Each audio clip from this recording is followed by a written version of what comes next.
the CNN Center in Atlanta, I'm Bob Losure with headline news. Hurricane Edouard is eyeing New England. At last report, the storm was about 140 miles southeast of Nantucket. It's moving northward at 14 miles an hour with top sustained winds near 90 miles an hour. Forecasters say the eye of the hurricane may not hit Massachusetts directly. Instead, they predict Edouard may move farther to the east, passing 60 miles east of outer Cape Cod Monday morning. A hurricane warning remains in effect from Watch Hill, Rhode Island, to the Merrimack River in Massachusetts, including Nantucket, Martha's Vineyard, and Block Island. Edouard gave Cape Cod a taste of heavy rains and gusty winds Sunday. Many residents boarded up their windows and moved into shelters as vacationers staged a mass exodus. Charles Ziwi reports. Vacationers streamed off Cape Cod as Hurricane Edouard spun toward the area, putting an early end to Labor Day celebrations. For most of Sunday, outward bound traffic was backed up as much as 18 miles as tourists and residents alike headed for safety. Hundreds crowded the last ferries from offshore Nantucket and Martha's Vineyard Islands. The sea's real choppy, though. Very choppy out there, very windy. They said it was going to be, rather rough later on, so we wanted to quickly get out of there. Harbors along the coast were busy as owners hauled vessels ashore or secured lines, hoping for the best. We tied down as much as we could, got all the bumpers out, bought a few extras, tied it up with the lines. Hopefully it won't go overboard and hit the rocks. Picturesque vacation cottages along the coast were boarded and shop owners taped windows. This should hold up to about 100 miles an hour. Anything after that is destruction. Other merchants simply called an early end to the vacation season. A lot of people did leave the Cape earlier than expected, but Labor Day is typically not as busy as people think, so it's not that bad. States of emergency were in effect in many towns, but hours before the storm's first winds raked the Cape, residents were being warned to be wary. Folks, it's going to get progressively worse in the evening. It might be a good idea just keep an eye on the weather. If it looks bad, you might want to go home. Edouard weakened as it plowed over cold water surrounding the region, although it was still a potent storm. Forecasters expected most of Edouard's strongest winds to remain offshore as it slashes to the east past the Cape. But residents will likely not rest easy until Edouard is thrashing out to sea, having been more nuisance than real killer. Charles Ziwi, CNN, North Falmouth, Massachusetts. Iraqi troops and artillery have pulled out of the northern Iraqi city of Erbil, according to United Nations relief officials. Erbil is part of a Kurdish safe haven within Iraq under the protection of U.S.-led forces. Iraq state-run television and Iraq's defense minister say President Saddam Hussein ordered the evacuation. Saturday, Iraqi troops invaded the city to back a Kurdish faction with ties to the Iraqi government. President Clinton had put U.S. forces in the Gulf on high alert following the Iraqi offensive.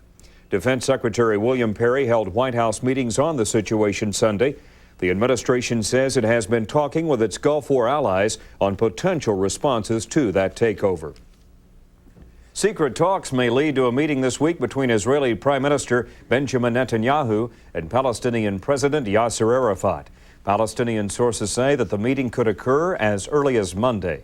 Israeli Foreign Minister David Levy confirmed on Sunday that negotiations were being held and that a meeting was likely. He made the comments after meeting in Alexandria, Egypt with Egyptian President Hosni Mubarak. In the U.S., Republican presidential nominee Bob Dole blasted President Clinton's Middle East policy Sunday. During a speech before the Jewish service group B'nai B'rith, Dole called Clinton's leadership weak on Iraq, meddling in Israel, and morally confused on state-sponsored terrorism. While Dole acknowledged what he called Clinton's basic goodwill toward Israel, he said that he and his running mate Jack Kemp could work more smoothly with its newest prime minister. The Clinton administration's intervention in Israel's recent election was harmful and embarrassing for America. The Dole-Kemp administration will not interfere in the elections of our Democratic allies. Israel has elected a new conservative leadership committed to free market economies and the pursuit of peace through strength. And I can assure you that the Dole administration will find it easy to harmonize our policies with those of Prime Minister Netanyahu. Dole also addressed the U.S. National Guard Association, criticizing Mr. Clinton's stance on illegal drug use. Dole pledged to increase funding for anti-drug programs enforced by the National Guard if he's elected. President Clinton is resting up a little in Little Rock, Arkansas after his Convention Week train and bus tour. He attended a campaign rally Sunday night with hometown supporters. The Clinton campaign has gained confidence from several polls that show the gap between the president and Bob Dole widening. Clinton is scheduled to return to Washington on Monday. In Union, South Carolina, a family and friends visiting a memorial at the lake where Susan Smith drowned her two sons have met tragedy themselves. Dan Ronan has the story. The pictures are eerily familiar. A muddy, wet vehicle being towed from the John D. Long Lake in Union County, South Carolina. This time, 7 people, including 4 children, drowned when visiting the memorial for Smith's 2 murdered children. 5 of the 7 victims were from the same family. Like I say, it is certainly a tragedy that's befallen us here in Union County to have an accident of this magnitude, the number of people that perish in a single instant, to have 7 people die of drowning. Saturday night, 4 children and 1 adult were inside a vehicle parked at the ramp where Smith's car was rolled into the lake. And when the Suburban hit the water, 2 adults on shore jumped in, trying to rescue the others. Everyone died. In October 1994, Smith killed her 2 young boys, Michael and Alex. But for 9 days, she insisted they had been abducted by an African-American man. Whoever has my children, that they please bring them home. Finally, she admitted she drowned the boys. Last summer, after a 2-week trial, Smith was found guilty of murder. Prosecutors sought the death penalty. She got life in prison. A granite memorial marks the site where the children died. Residents are stunned by this macabre turn of events. 7 people last night went off in here. Boy. Unreal, isn't it? It is a sad situation. It just shocked me when I heard of it. But unlike the deliberate deaths of the Smith children, police say this drowning was a tragic accident. Dan Ronan, CNN reporting. FBI agents have arrested a 21-year-old seminary student for trying to carry weapons and explosives onto an airplane at Tampa International Airport. Roman Regman of Brooksville, Florida, is being held without bail.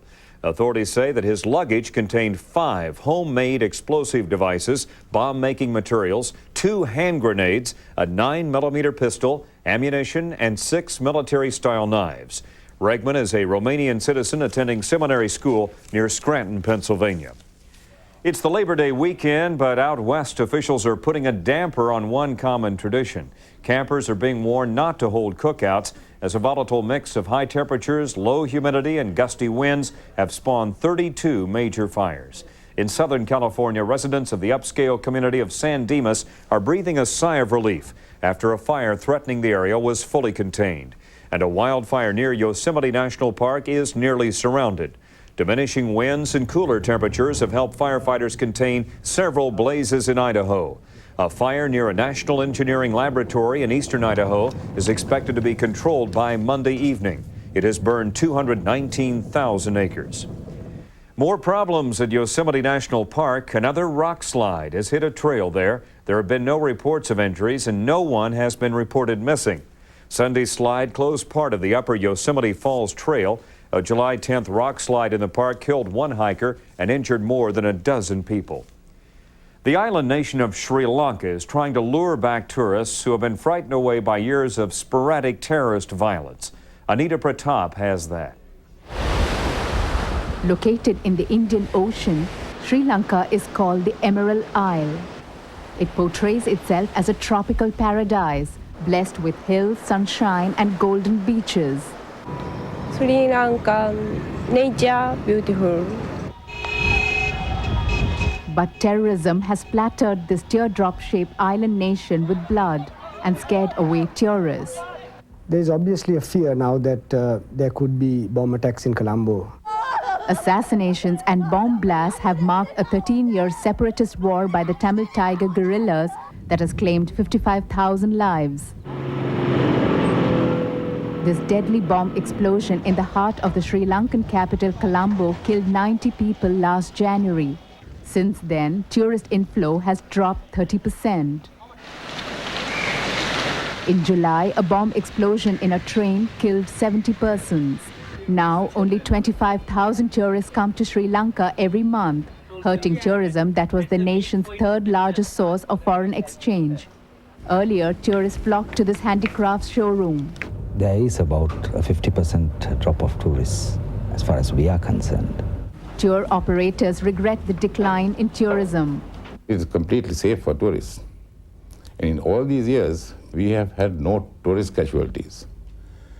And the tigers are not targeting the tourists. Colombo is as safe or as dangerous as New Delhi, Oklahoma City, or London, cities that have learned to live with terrorism. I think anywhere in the world you could go, you've got the same problem. I think where I'm from, back in England, you've got the same problem with bombs and everything. As far as we are concerned, the war will intensify. Tour operators blame the well-orchestrated Tamil Tigers propaganda machinery for creating a war psychosis that frightens tourists. They also blame the media. When any news item goes, it is Dateline Colombo. With the result, people think that Colombo is at war. Actually, the war rages 300 kilometers away in the Tamil-dominated northeast. On good days, there is nothing much to suggest that Colombo is the capital of a nation at war. Though after a terrorist strike in Colombo, security is immediately tightened. The government is now trying to salvage Sri Lanka's image through a major public relations effort. To win back tourists, they are conducting tours and seminars to turn the world's attention from the cruelty of man to the beauty of nature. Anita Pratap, CNN, Colombo. Doctors in Calcutta, India say that Mother Teresa is recovering from a chest infection and that there's no cause for alarm. They say that the infection was caused by a respirator and that the 86-year-old nun is being treated with antibiotics. Doctors say that reports that they had found dark spots on her chest x-rays are not true. Mother Teresa was hospitalized last month for malaria and heart problems. Doctors say she's recovering steadily, but she's still weak and has an irregular heartbeat. Dollars and Cents News is up next. Again, cover much of the East and Midwest with the heat wave continuing in the West from California to Arizona.